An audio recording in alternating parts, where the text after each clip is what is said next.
সাক্ষী দিয়া জেলখানার কয়েদি বানায় ছেড়ে দিছে। এই মুখ দিয়া তোমার মিথ্যা সাক্ষীর কারণে আরেকজনের বৈধ সম্পত্তি বেহাত হয়ে গেছে, বেদখল হয়ে গেছে।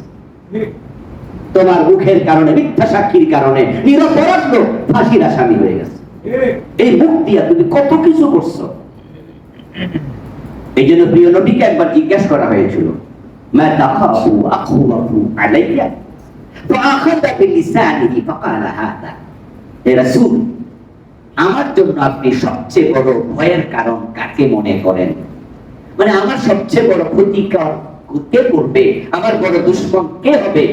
রাসূলুল্লাহ সাল্লাল্লাহু আলাইহি সাল্লাম নিজের জিহ্বাটা একটু ধরে বললেন, হাদা, তোমার সবচেয়ে বড় দুশমন তোমার নিজের জিহ্বা। আমলিক আলাইকা লিসানাক, এই জিহ্বার মালিক হও, নিয়ন্ত্রণ করতে শিখো। যা মনে চায় বলবেন, সামনে পাইলে খাবেন। এই জন্য ফেরেশতা বলবে আগে পিটাই করতে, তারপরে ফেরেশতা আপনাকে পিটাবে। পিটানোর জন্য চাবুক শুধু হাতে নিয়ে আসবে না। প্রিয় নবীজি বলছেন তাদের সাথে থাকবে এক ধরনের চট, কাঁটা যুক্ত চট, মাহুম আল উসুব। কাঁটা দিয়ে চট তো আমরা চিনি, পাত দিয়ে বানানো ব্যাগ, থলে, চট, ওটার ভিতরে কাঁটা ঢুকাই আল্লাহ পাঠাবে। তারপরে রূহটাকে বের করে বলবে চটের বস্তার ভিতরে ঢুকা, যেখানে কাঁটা। ফেরেশতা পিটাবে। তারপরে মালাকুল মউত আজরাইল আসবে, এসে ওয়ান্নাজিআতি গারকা। আল্লাহ তাআলা কোরআনে সূরা নাজিয়ার মাঝে বলছেন ফেরেশতা এসে তার দেহ থেকে রূহটাকে টেনে হিচড়ে বের করবে। নাযআম বিশিদ্দাতিন। রাসূলুল্লাহ বলেন ফেরেশতা আসবে, ওই ফেরেশতারা তার কাছে এসে মুমিনকে যেমন বলবে আল্লাহ তোমার জন্য অপেক্ষা করছে, ওয়ান্নাল কাফির ইযা বুশিরা বিআযাবিল্লাহ ওয়া সাখাতিল্লাহ কারিহা আল্লাহ। এসে ফেরেশতা বলবে আল্লাহর জাহান্নাম তোর জন্য প্রস্তুত রাখা আছে, তুই বের হ।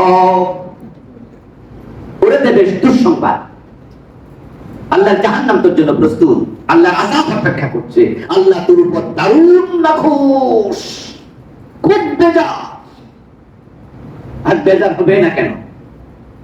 তোমার বানাইছিল ইবাদতের জন্য, তুমি যে কাম করছো।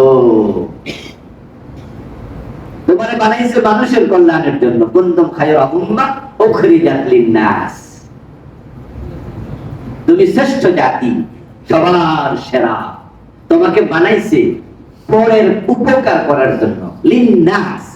আর তুমি পাবলিকের 12টা বাজায় ছেড়ে দিছো। ওরে বাবা রে বাবা, এমন লোক তার জ্বালা পুরো মহল্লা অস্থির। এলাকার কুত্তা পর্যন্ত হেরে ডরায়, এমন জালেম আছে। এলাকার ফকির ভিক্ষুক পর্যন্ত ভয় পায়। আজকে তোমার মহাযাত্রা শুরু।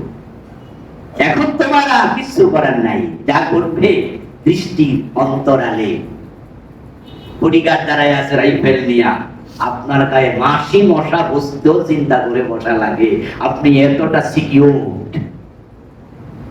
কিন্তু এখন যা ঘটছে, আপনার বডিগার্ড দেখেই না, ফেরেশতা আপনার চেহারা পিটাচ্ছে, পিটে পিটাচ্ছে, শুরু হয়ে গেছে।